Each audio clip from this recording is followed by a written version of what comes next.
ҷазираи афсонаҳо, макони таърих ва фарҳанги қадимаи мардуми аврупоӣ пешин, зодгоҳи ривоятҳои қадимӣ. дуруд биёндагони азиз, дар нашри навбатии барномаи сайёҳати ҷаҳон мо ба сайёҳати Ирландия хоҳем рафт.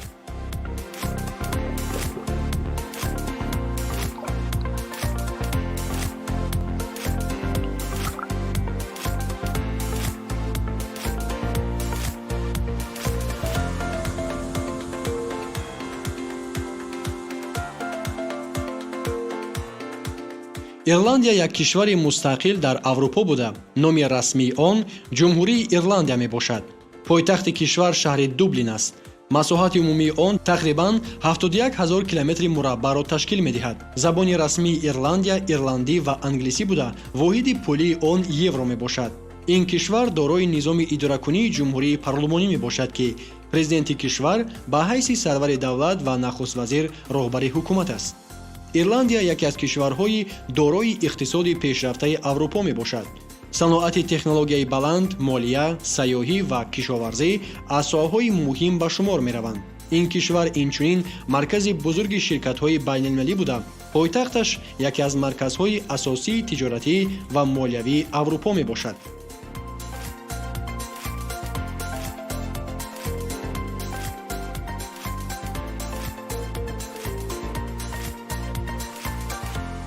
дар харитаи сиёсии ҷаҳон дар қисми шимолии ҷазираи Ирландия давлати дигаре бо номи Ирландияи Шимолӣ мавҷуд аст ки қисми Британияи Кабир мебошад. Ирландияи Шимолӣ дар натиҷаи ихтилофҳои таърихӣ байни ирландиҳову англисҳо аз ҷумҳурии Ирландия ҷудо боқӣ мондааст. Ирландияро бо сабаби табиати сабзи худ ҷазираи Зумуррад меноманд. сабабҳои ин номгузорӣ иқлими мулоими он ва боришоти фаровонаш мебошад ки сабаби сабзу хуррам будани манзараҳояш мегардад.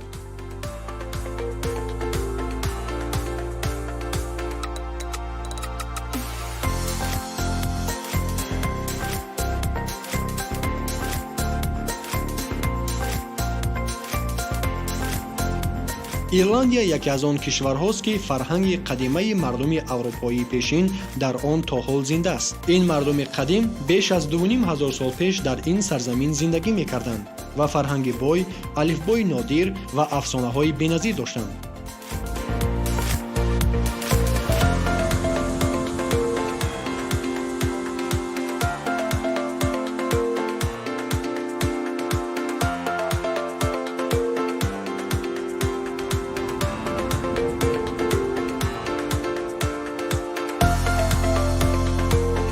оромгоҳи Нью-Гренҷ яке аз ёдгориҳои қадимӣ буда зиёда аз 5000 сол таърих дорад. ин иншоот ки аз аҳромҳои Миср ҳам кӯҳнатар аст, як намуди тақвими офтобӣ мебошад. илова бар ин, ҳалқаҳои сангии қадимӣ низ аз ҷумлаи ёдгориҳои асрорангези ин оромгоҳ ба ҳисоб мераванд ки мақсади аслии онҳо то ҳол муаммо боқӣ мондааст.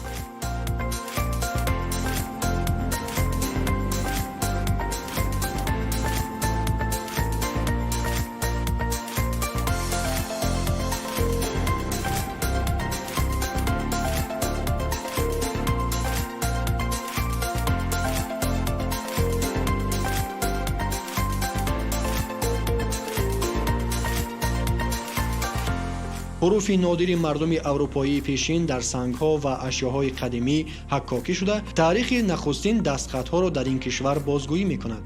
Ирландия дар асрҳои миёна бо шумораи зиёди қасрҳо маъруф гашт. дар ин кишвар зиёда 30 000 қаср мавҷуд аст ки ҳар яке таърихи худро дорад.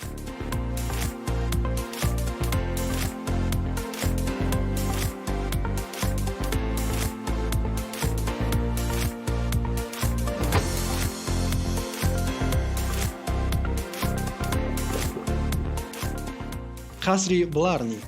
қасри Бларни яке аз ин қасрҳо буда, бо санги афсонавии худ машҳур аст.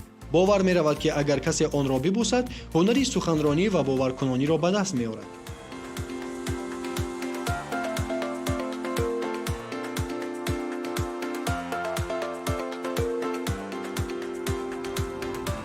қасри Дублин маркази таърихии Ирландия ба ҳисоб меравад, ки тӯли садсолаҳо пойгоҳи ҳукумат буд ва дар он чорабиниҳои муҳими таърихӣ баргузор шуданд. дар ҷануби кишвар Роков кашел ҷойгир аст ки макони тоҷгузории шоҳони қадими Ирландия буд. ин ёдгорӣ як намунаи олии меъмории асримёнагӣ мебошад.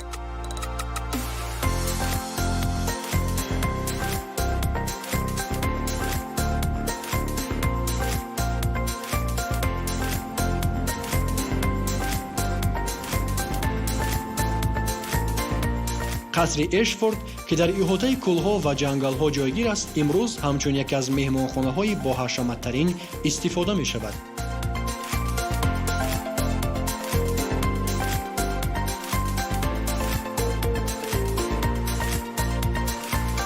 қасри малахайт ки ба асри 12 тааллуқ дорад низ макони ҷолиби сайёҳӣ буда бо боғҳои шоҳонааш маъруф аст. қуллаҳои моҳир дар соҳили ғарбии Ирландия ҷойгиранд ва яке аз зеботарин манзараҳои табиӣ маҳсуб мешаванд. ин қуллаҳо зиёда аз 200 метр аз сатҳи уқёнус қомат афрохта барои аксбардорон ва дӯстдорони табиат як макони беҳтарин мебошанд. дарозии ин қуллаҳо тақрибан 8 километр дар соҳил тӯл мекашанд. сохти онҳо аз сангҳои базалт ва холшуда иборат аст ки дар натиҷаи раванди геологӣ ва фарсудашавии хатти соҳил миллионҳо сол пеш ба вуҷуд омаданд.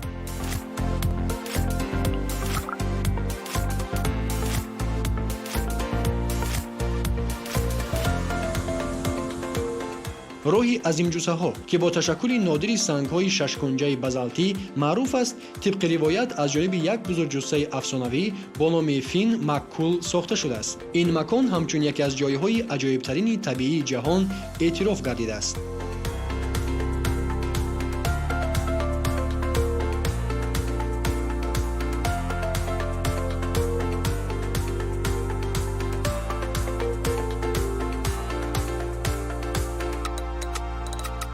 боғи миллии Киларни бо кӯлҳои софу зебо ва табиати ваҳшияш маъруф аст. ин ҷо яке аз маконҳои дӯстдоштаи дӯстдорони сайру гашт ва ҳаводорони табиати зинда ба ҳисоб меравад.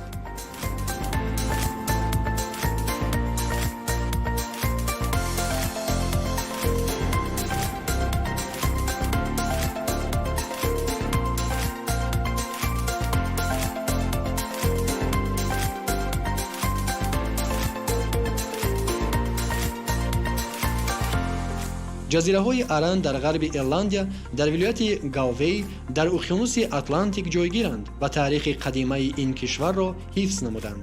мардуми ин ҷазираҳо то ҳол бо яке аз шохаҳои қадимии забони ирландӣ сухан мегӯянд ва анъанаҳои аҷдодии худро нигоҳ доштанд. ин ҷазираҳо як макони зебо ва боҳашамат барои сайёҳат ва омӯзиш мебошанд ки шомили 3 ҷазираи асосӣ Инишмор, Инишман ва Инишир мебошанд.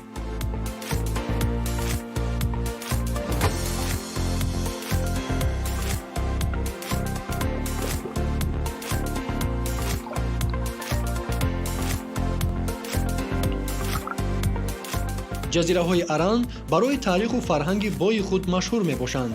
онҳо ҷойгоҳи таърихии ҷолиб, сохторҳои қадимӣ ва муҳити хосае доранд ки пойгоҳи фарҳанги ирландӣ ба ҳисоб мераванд.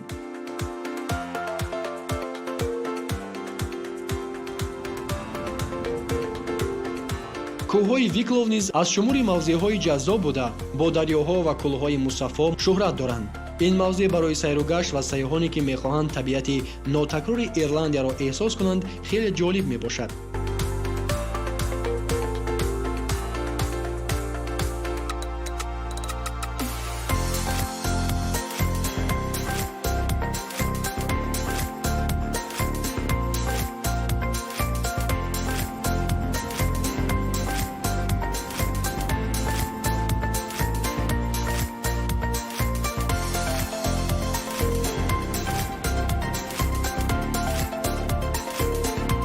дублин пойтахти Ирландия яке аз шаҳрҳои тараққикарда ва таърихии Аврупо мебошад. дар ин ҷо шумо метавонед аз қасри Дублин ва китобхонаи коллеҷи Тринит ки яке аз институти таърихӣ ва фарҳангӣ дар Ирландия аст боздид намоед ки китоби Келс яке аз қадимтарин дастхатҳои ҷаҳон дар он нигоҳ дошта мешавад.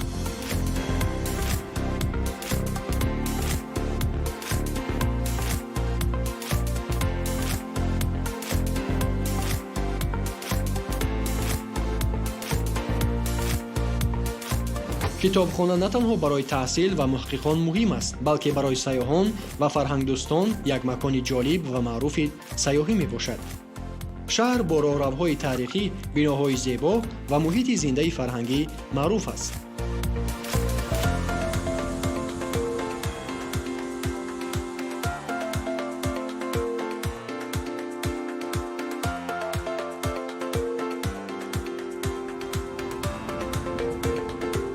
шаҳри корк ки дуюмин шаҳри бузурги Ирландия мебошад, бо бандар ва марказҳои фарҳангии худ шӯҳрат дорад.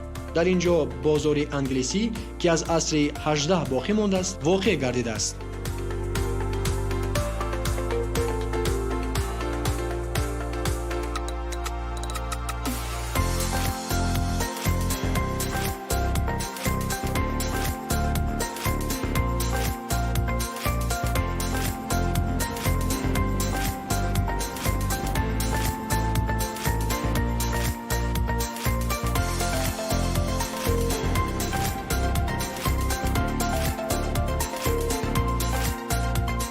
ирландия на танҳо кишвари серборон ва сарсабз аст, балки сарзамини таърих, ривоятҳо, қасрҳои афсонавӣ ва меҳмоннавозии гарми мардум мебошад. агар шумо хоҳед ки ба дунёи асроромези таърих ва табиати сабзи афсонавӣ ворид шавед, пас сафари Ирландияро фаромӯш накунед. ва агар ба шумо ин феҳристи ҷолибтарин минтақаҳои тамошобоби Ирландия писанд омада бошаду маълумоте гирифтед, хеле шудем.